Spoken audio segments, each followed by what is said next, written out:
Is the rivalry between the Boston PD and the Massachusetts State Police, or Boston PD and the feds, as it's portrayed on TV, or is everybody play nice in the sandbox, or is it a little bit of a mix of both? I decided I was going to go in the Marine Corps. I told my grandfather, I'm going to go fly jets for the Marine Corps, go to Quantico, be a Marine pilot. And he said, "Oh, you're gonna lead Marines? Why don't you go down to Parris Island and find out what it's like to be a Marine first?" So, roger that. My senior year of college, I joined up in the reserve delayed enlistment program. I graduated June 10th, June 12th. I was down Parris Island on Yellow Footprints. Bunch of great guys, free physical fitness instructors, right? Personal trainers for free. They would give me free boots, free uniforms, free chow. I mean, you couldn't get better than this place. So a 3-month camp with these kids. Graduated. I'd gotten a scholarship to Northeastern University and did my year. Went to Quantico. I wound up getting brought into a crew by a legendary Boston cop, Stanley Philbin, who was just a king of kings and took care of his troops, and a gentleman, a real gentleman, and took care of the community too. Stanley Philbin was a white sergeant detective, and he actually was a honorary member of the Fruit of Islam, Mosque number 10 in Grove Hall. He was that respected in the community because he was fair, and he was helping with the front lines of drug dealing. So I worked for Stanley for a little bit. Later on, I would go over and take over that squad, which was the job of my lifetime. I couldn't believe it. I had a Mustang 5.0, and between me and Timmy Duggan, two great squads who were working every day, we were getting lots of dope, lots of guns, lots of undercover work. We'd go to Comstat. They would give us targets that were problems and engaged in violence, and my team would have them the next week. So we were, I wouldn't be where I am today if it wasn't for that squad. They were so successful. They kind of propelled me up going forward. And that's, I was happy doing drugs, not doing drugs, doing drug investigations. Let me ask you a question, Danny, only because, you watch TV, you watch movies, you hear certain things, like NYPD has certain reputation, and so does the city. Boston, similar thing. Is the rivalry between the Boston PD and the Massachusetts State Police, or Boston PD and the feds, as it's portrayed on TV, or does everybody play nice in the sandbox, or is it a little bit of a mix of both? Just curious. By rivalry, do you mean if like the FBI agents are giving the information we bring to them and telling White and Bulger that these are our informants, and explaining how and when he should kill them?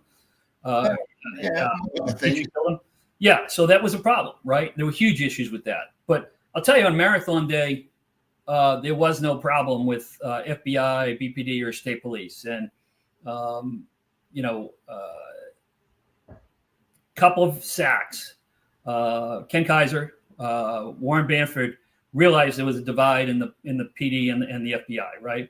And for me, it was always about guys. I don't care about your agency, didn't care what your badge was. If you were going to back me up and go through a door, and you knew you cover your left and your right, and you owned your stuff, I'm good with you, right? It didn't matter what your badge said. I didn't care if it was a housing cop pulled off me or Northeastern cop. Hey, we're all in this together. But he put a lot of great agents, both of those gentlemen, a lot of great agents in task force with us.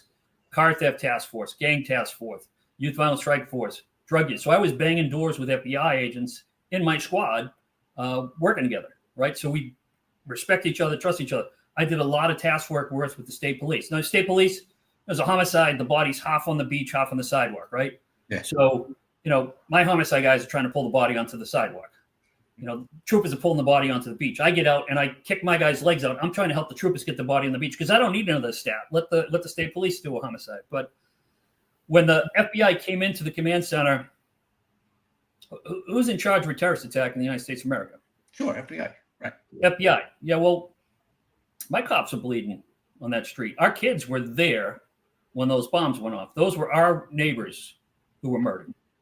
I love my city, and I take what happened that day very seriously. The death of the two beautiful women and the young 8-year-old boy. So for the FBI, if they came in and said, "Okay, we got it, you're out," that wasn't going to happen, right? It wasn't going to happen with me. Wasn't going to happen with my entire team. Like, we weren't going to step aside and not be part of it. But I remember when he came in, he's got a very fancy card with a very fancy title, and I want to say 2 words to him, so he knew how this was going to go, right? And I said, hey, and his name. And he said, hey, Danny, what do you got? What do you got and what do you need? So I respected and trusted him. He respected and trusted me. And it wasn't FBI, I'm in charge, get out of my command post. It was, Danny, what do you got? What do you need? Was this Rick? That wasn't business cards. You go to conferences and they say, you got to exchange business cards before the bad day, right?